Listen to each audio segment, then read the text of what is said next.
gabay ng magulang ay kailangan sa mga batang manonood. GMA News and Public Affairs. Walang kinikilingan, walang pinoprotektahan, walang kasinungalingan, serbisyong totoo lang.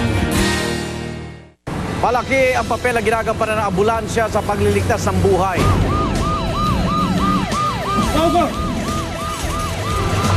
Paano kung ang ambulansya ay sira at hindi na mapakinabangan? Meron na rin siyang ambulansya, kaso sa tagal na ng ambulansya, sa luma na, siguro nagkaroon na ng diferensya kaya siya nabangga sa isang puno dahil talagang bugbog sa hatid ng pasyente sa ospital sa Maynila. At tigil sa lahat, kung talagang walang ambulansya.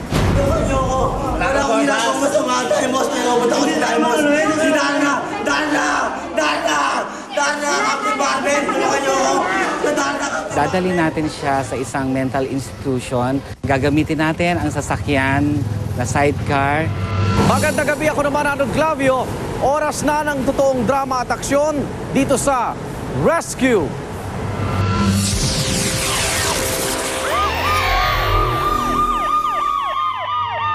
Ang Barangay Luzon sa San Jose del Monte, Bulacan ang itinuturing na may pinakamalaking nasasakupan. Umaabot po ito sa 100,000 mga residente. Pero sa gitna ng emergency, kahit sira ang kanilang ambulansya, hindi ito naging hadlang para umalalay sa mga nangangailangan.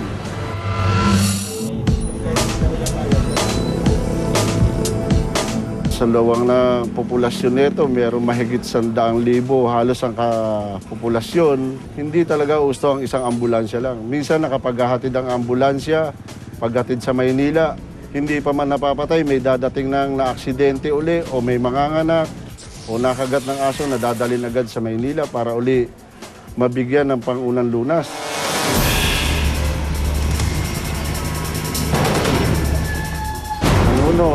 Meron na rin siyang ambulansya, kaso sa tagal na ng ambulansya, sa luma na, siguro nagkaroon na ng diferensya kaya siya nabangga sa isang puno dahil talagang bugbog sa hatid ng pasyente sa ospital sa Maynila.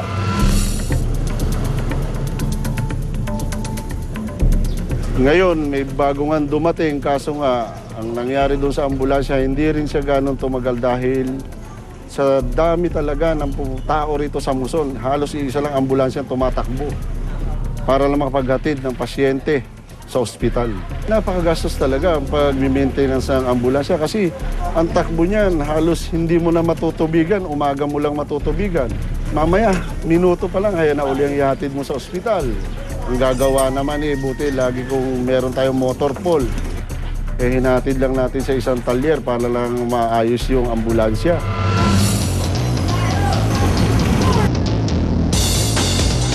Ang naging alternatibo ng barangay ngayon, habang wala yung ambulansya, ginagampanan muna ng aming dilaw na sasakyan, yung aming pang-roving o pang-patrol tuwing gabi na kung sakaling nakaka-encounter kami ng aksidente, na kaya namang isakay dito, iupo yung pasyente, ay hinahatid na namin at ginagawa ng parang para mayatid sa ospital. Pagsapit ng dilim, isang lalaking sakay ng motorsiklo ang naaksidente. At dahil walang ambulansya, alerto namang umalalay ang San Jose del Monte Rescue Team.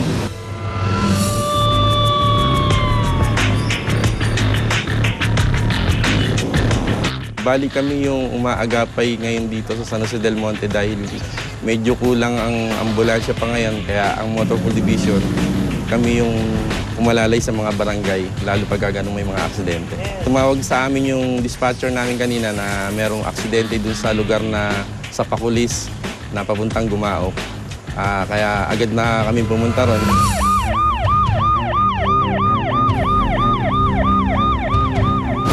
So pagdating po ng mga first responder natin dun sa area, so agad na sinabi nila na red tag. So pagka sinabi natin na red tag, medyo critical ang ng pasyente, may continuous bleeding siya, may possible fracture.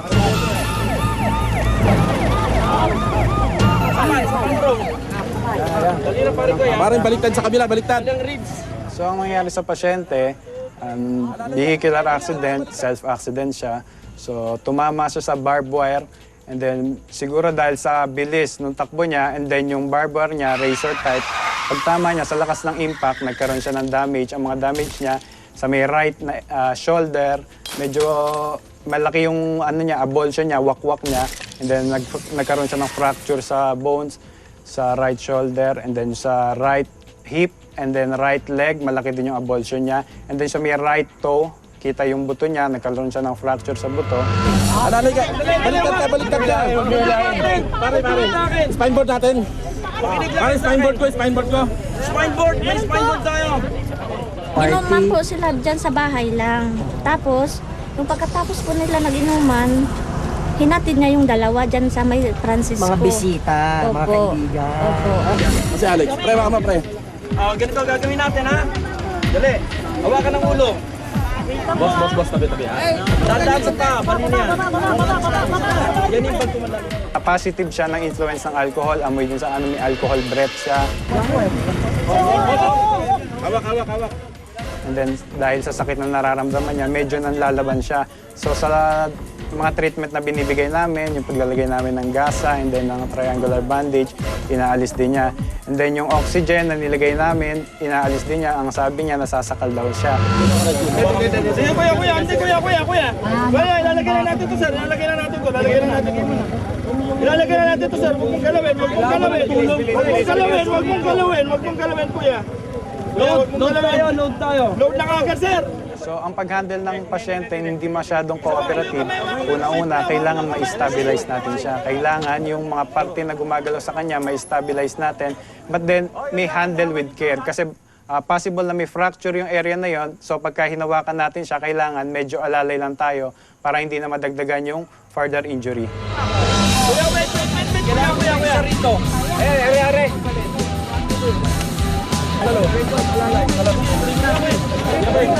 Then yung sumama dun sa loob ng ambulansya, 2 nurse EMT and then 3 responder. Ang problema pagdating sa ambulansya, nung lalaban pa rin yung pasyente. Bandage. And then yung environment, mabilis yung takbo natin ng sasakyan. So yung control natin, yung balance natin medyo nawawala. So kailangan lahat ng factor na nakaka-affect dun sa pag-transport, kailangan tayo ang mag-manipulate at tayo ang mag-immobilize dun sa situation. Pagdating sa rescue, yung time, isa sa pinaka-importante. Yung driver natin, ginagawa ang pinakamabilis as fast as he can na madala yung pasyente sa ospital. Kasi anytime na may continuous bleeding ang pasyente, kailangan ma-stop natin yung pag-bleed. Kasi pagka hindi natin na-stop yung pag-bleed, pwedeng yun na mag-cause ng shock or yun yung mag-cause ng death ng patient. And then yung isang responder natin, dahil tinanggal ng pasyente yung cervical collar niya, ang isang responder natin, naka-standby siya dun sa ulo, siya yung nag-manual immobilization or inimmobilize niya yung head para ma-prevent yung further injury dun sa neck ng pasyente. Atak muna, ha? Go! Hawak na sa ulo.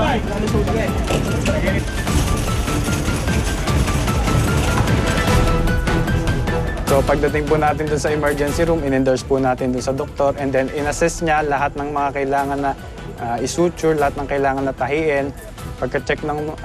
Pagka-assess ng doktor, tinahi niya na yung mga kailangang itahiin and then yung mga dapat i-package, ilagyan ng splint, ilagyan ng bandage, nilagyan po ng doktor natin. Yung pasyente, after ma-assess ng physician, ginawa niya yung proper treatment, nag-insert sila ng intravenous fluid o yung suero, stable na yung pasyente. So nung iniwan po natin yung pasyente doon, dadali for transfer siya sa East Avenue Medical Center.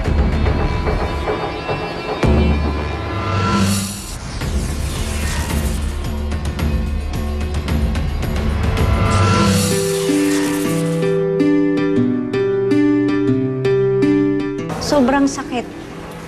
Para akong nabagsakan ng langit ba. Siguro po, mamamatay po siguro asawa ko. Kung walang nakakita sa kanya, magpapasalamat po ako ng malaking malaki. Lalo na po sa Panginoon, lalo na sa mga doktor, tsaka nurse. Inaasikaso nila yung asawa ko.